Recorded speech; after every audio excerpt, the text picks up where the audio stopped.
دوباره چشم گریون،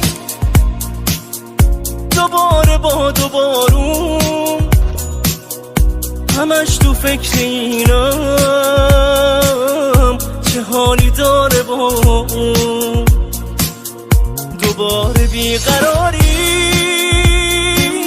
شب و چشم انتظاری، چقدر میسوزه قلبم از این زخمای کاری. هر شب دلم میسوزه از این تب، قرار دستشو تو دست کی بذاره. رفته ولی هر روز و هر هفته نشد یه شب دلم اونو یادش نیاره.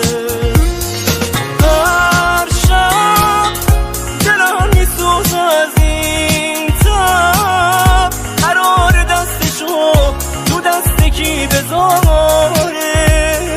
رفته ولی هر روز و هر هفته نشد یه شب دلم اونو یادش نیاره.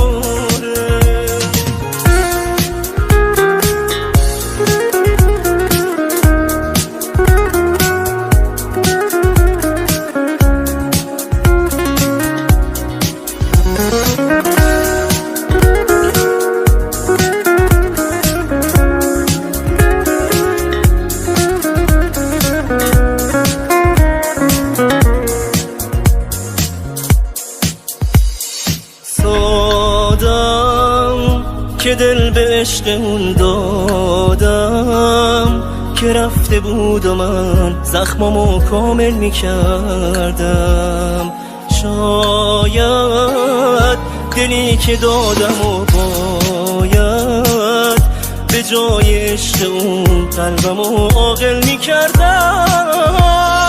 هر شب دلم میسوزه از این تب، قرار دستشو تو دست کی بذاره.